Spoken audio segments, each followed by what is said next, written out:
于昨天下午乘坐飞机，于傍晚7点钟的时候赶赴地震灾区四川省都江堰市，开始指挥抗震救灾工作。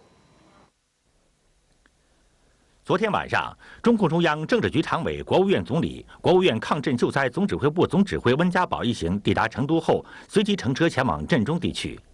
由于地震造成前往震中汶川的道路已经中断，温家宝率领指挥部在都江堰就地搭建的帐篷里开展工作。晚上10点左右，温家宝前往现场查看灾情，慰问受灾群众。都江堰市中医院的房屋在地震中倒塌，100多人被压在下面。温家宝爬上断墙，向被困群众喊话：“大家再坚持一下，部队正在抢救你们。”好。他希望医院的工作人员要好好保重自己，克服困难。在一些受灾群众聚集的地方，温家宝向大家介绍灾情和救灾进展情况。这次地震比较大，7.8级，中心地点在汶川，离这50公里。现在路还不通，解放军正派人想法打通道路去抢救那还有几千被压在废墟里的人。解放军要多少兵力就支持多少兵力。现在还有140人的专业队伍马上就到。随后，温家宝又来到聚源中学受灾现场。现在有1000人在现场救人，马上就有140人的专业救援队伍来，他们配备有先进的设备，飞机已经降落了，很快就到了。我刚才问他们了，还有不少人有生还的希望。只要有一线希望，我们就尽100倍努力，绝不会放松。23点45分，温家宝回到指挥部，再次对救灾工作作出部署。温家宝提出4项要求：第一，现在第一位的工作是抓紧时间救人，多争取1分1秒的时间，就可能多抢救出一个被困者。我们必须把抗震救灾工作组织好，尽最大力量救人。要调动更多的解放军和武警部队官兵，紧急投入到抗震救灾中。第二，要不惜一切代价连夜打通道路，这是目前抗震救灾工作的关键。同时，要采取措施，尽快恢复通水、通电、通讯，不能有丝毫耽误。第三，卫生部要统筹协调，从各地调医疗人员赶赴灾区，要准备好足够的救护车、药品等。第四，要全力妥善安置好受灾群众，要紧急从各地调运大批帐篷，满足群众避震避雨需要。温家宝强调，人命关天，救人要紧，抗震救援要科学有序统一进行，干部和党员要站在第一线，组织好抗震救灾工作。今天早上7点，温家宝再次召开国务院抗震救灾指挥部会议，他强调，务必要在今天晚上12点以前打通通往震中灾区的道路，全面开展抗震抢险救人工作。温家宝说，目前抗震救灾工作处于十分困难的阶段，有的灾区道路不通、通讯不通，个别地方情况不明，而且现在还下着雨，给抢险增加了难度。人民生命财产高于一切，现在还有很多人掩埋在废墟中，时间最为宝贵，时间就是生命，要争分夺秒，尽最大努力抢救埋压在废墟下的群众的生命。像都江堰这样能够全面开展抢险救灾工作的地方，要集中力量，全力救人。温家宝强调，部队指战员要全力以赴打通道路，进入震中区域，同时要组织对受灾地区进行空投，尽快将食品、药品和急需的抢险物资空投到重灾区。目前有的重灾区抢险人员还未进入，情况不是太清楚，要力争在今天晚上12点以前派人进入所有受灾的市县甚至乡镇，进一步摸清灾情，组织开展抢救工作。温家宝同时要求，随着救灾工作的深入，要进一步做好群众的思想工作。这次地震是特大自然灾害，党中央、国务院高度重视，要尽最大努力组织人力、物力支援灾区。现在卫生、抢险、救援等各种力量正源源不断向灾区集中。温家宝说，从现在起要明确责任制，做到责任到人，任务落实到人，按时按要求完成任务。今天上午，温家宝走上都江堰市街头，看望因躲避地震而停留在街头的群众。随后，温家宝还来到都江堰市兴建小学查看救灾现场。据了解，解放军和武警部队指战员2万余人已抵达抗震救灾现场，开始救援工作。截至13号0点，四川灾区死亡人数已达近万人。下面呢，我们再来汇总一下到目前为止得到的一些最新消息。根据中国地震局的一个消息说呢，到今天早上8点为止，在地震灾区的震中呢，又发生了一些余震。那么其中5级以上的余震有16次，6级以上的余震有2次。另外还有一个情况就是，这次地震的震中，汶川县目前呢有1/3的房屋倒塌，另外还有1/3的房屋受损。在今天的7点30分的时候，成都军区赴汶川先遣部队通过海事卫星电话向成都军区驻都江堰的前线指挥部报告说，都江堰通往汶川的213国道出现了10余处塌方，所以机动车辆基本上是不能通行的。另外呢，灾区从昨天晚上一直在下雨，一直到现在，先遣部队这一夜呢只是行走了20多公里。另外，成都军区救灾部队目前正在冒着暴雨和余震的威胁呢，徒步或者是轻装从这个都江堰、澧县还有茂县等多路向汶川进发。还有就是受灾特别严重的北川县，北川县之内的这个交通还有通讯以及电力的情况现在是完全瘫痪，当地的民众正在步行从县城向外撤离。另外，北川老县城有80%，新县城有60%以上的建筑物都已经垮塌，县城周边发生了大面积的山体滑坡，而且县城附近的白河上游因为山体滑坡形成了围堰湖泊，对下游的地区已经产生了严重的威胁。这是北川地区，北川县境内的这个情况也是令人担忧。另外呢，这个地震还导致了北川中学6到7层高的一个主教学楼坍塌。当时呢，正是一个上课的时间，21个教室里的师生大约有1000人，除了有个别逃生以外，大部分被掩埋在废墟之下。另外，北川县城所属的曲山镇一共有2万多人，其中呢，城区是1万多人，仅有4000多人脱险，其余的人员目前还是下落不明。另外，我们再来看一下四川的什邡市。什邡市的龙居镇龙居小学参加救援的成都军区某坦克训练大队，已经从废墟当中抢救出了3名幸存者和24具遗体。那么，在该小学的这个废墟当中，可能还有200人被掩埋。另外呢，据我们了解，位于这个汶川县以北的茂县，茂县城呢，到目前为止仍然是音信全无。目前当地的一些损毁的情况以及人员伤亡的情况，目前没有一点点消息。再来看一下，距离汶川县仅40多公里的四川绵竹，绵竹市受灾呢也是比较严重的一个地方。它的清平、还有金花、天池等3个山区的乡镇公路被山体滑坡已经大面积的掩埋，短时间内难以修通。目前呢，当地的抗震救灾工作正在面临着救援的设施、还有专业救援人员、药品、食物严重不足等等方面的困难。另外，我们再来关注一下都江堰市。距离成都市区不到100公里的都江堰市呢，也有大量的民宅发生了垮塌。那么昨天晚上，都江堰市整个城区是全程停电，当地政府目前组织了武警官兵和民众正在进行紧急的救援。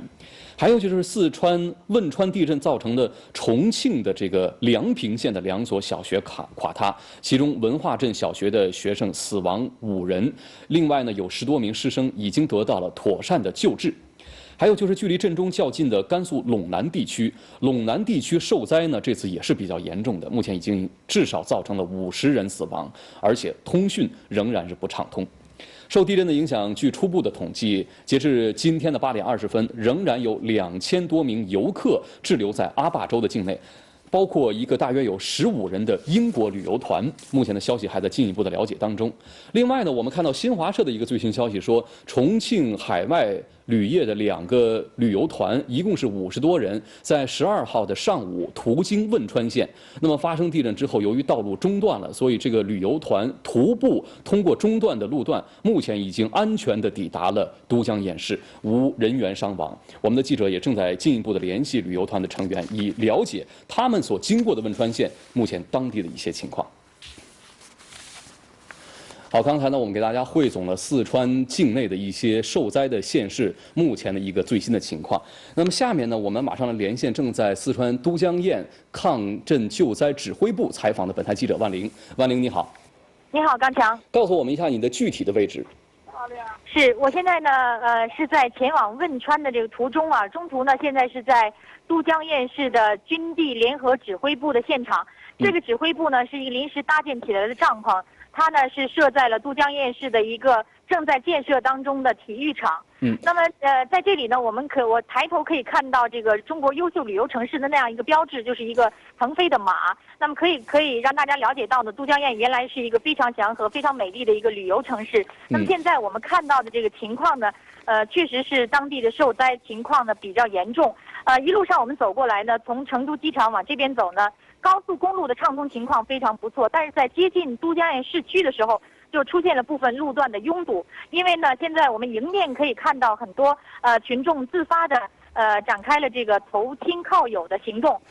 他们呢带着简单的行李，我们也问了几位过路的行人，他们呢说现在呢有的可能是想到成都去投奔自己的亲友。那么基本上情绪还是比较稳定，但是呢，越接近这个都江堰市区的时候呢，我们就看到这个建筑物的损毁情况呢非常的明显，尤其是一些建筑物上的玻璃呢，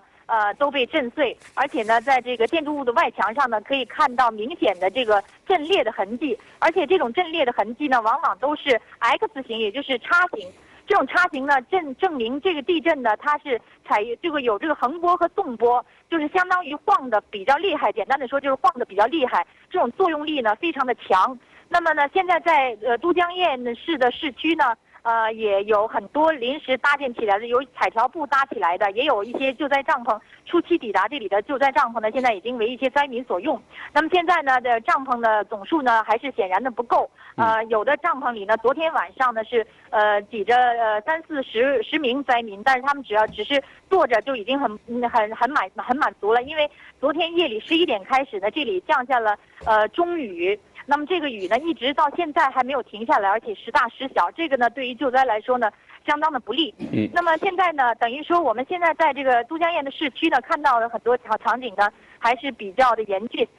因为有一些楼房呢，比如说4-5层的楼房啊，就整体坍塌，然后就像这个汉堡包一样就叠加起来了。那么，但是令人欣慰的是呢，现在各方的救援力量已经到达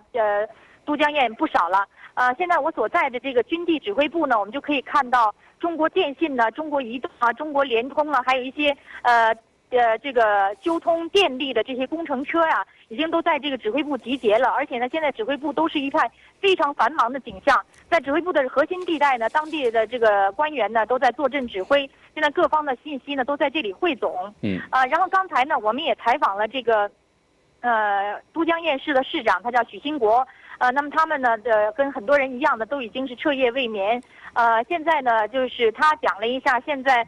虽然说各方呢正在全力的支持这个灾区，但是呢，因为毕竟震后时间还不是太长，那么现在有很多救援力量还都在赶赴这里的途中。路上我们也看到有一些军车拉着一些这个部队的官兵、救援力量，现在正在往这边走。有些地方如果道路不通的话呢，他们都是在步行前进。那么他呢认为现在目前灾区最大的困难呢，主要是这个一些机械力量，比如说吊车呀，或者是挖掘机呀，这样的一些物资，但是更需要大量的那个解决民众的生活和那个衣食的问题的是这个帐篷现在看来是最急需的，因为现在呢这个连绵的这个阴雨啊，使得这个长期如果在外边待着的话呢，可能还是会觉得这个比较阴冷，可能会产生一些疾病，尤其是对一些老人和孩子来说。所以呢，现在这方面的救援物资是急需的。在食品方面呢，他们表示暂时不会有太大的问题，包括油料等等一些急需的生活物资，在短期内，比如说2-3天之内，可能问题不是太大。但是呢，长期看来呢，可能还是会有一些问题。另外呢，刚强就是在那个有关汶川的情况呢，汶川是我们最终的一个目的地了。我们是现在想方设法是想尽快的接近这个震中区，但是现在看来确实是难度非常大，因为现在汶川的道路啊是由巨石坍塌下来挡住了这个道路，现在又加上这个连绵的阴雨啊，有些道路的塌方，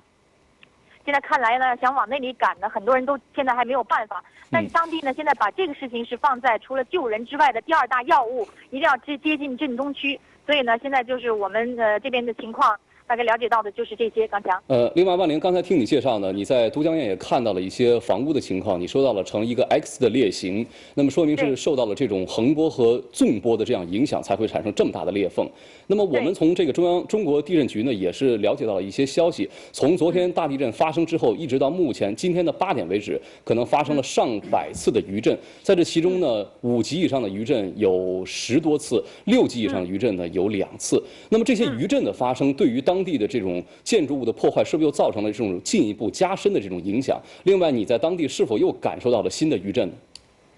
您说的没错，就是现在这些尤其是震级比较高的余震呢，对于这个已经很脆弱的建筑物来说，无疑是雪上加霜。因为现在呢，有一些建筑物呢，它是比如说单体墙面的倒塌，比如说那个四面墙嘛，然后有一面已经倒塌了。那么如果现在再加上一点力的话，可能就会造成全面的坍塌。像这种情况，在这里我们也是经常能看得到。因为刚才我们也采访了几位当地的居民啊，他们有的人呢是跟我们讲，那个在很多地方都出现了整个楼体坍塌的情况。那现在统计呢还没有完全的上来，所以说呢，现在很多建筑物都成了危房，就这么目测吧，都觉得肯定是将来要推倒重来了。另外呢，就是余震呢，确实是不断的在发生。刚才呢，就在我们跟您做电话连线之前的5分钟吧，我们就站在这个宽阔的这个地面上呢，就感觉到这个脚底下就是在晃。然后呢，我们是站在一个简易的帐篷里头，然后这个帐篷的支架也是开始左右的摇摆，非常的明显。然后呢，在这之前，我们在路上行走的时候，比如说突然间发现躲在桥下的人们嘛，一哄而散，就是马上都从桥底下就是跑出来了。这样呢，也是一个强烈余震的发生。所以呢，在我们到达这儿的这么短短的几个小时时间里面呢，我们已经目击到和自己感觉到的强余震呢，就至少在5级之上的强余震就有几次了。另外呢，我们现在还看到啊，就是特别值得高兴的是，从云南等一些其他地区、其他省份啊，就近的省份来到这里参与救援的那个车辆啊和人员都在不断的抵达到这个集结地，就是这个指挥中心的中枢。那么现在呢，我们可以看到一些，就是在云南呢，它是因为也是地震多发区，所以它的地震救援经验非常丰富。我们看到他们携带着这个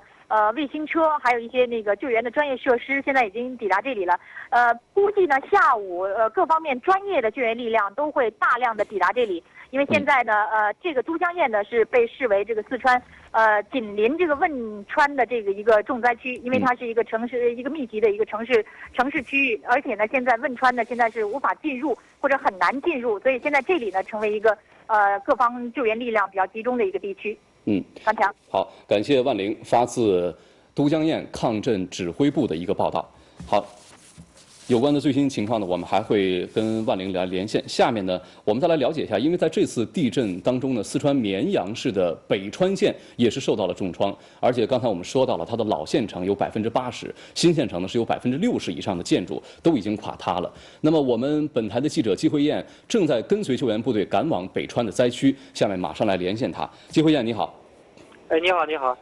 请问你们现在到达的地方是在什么地方？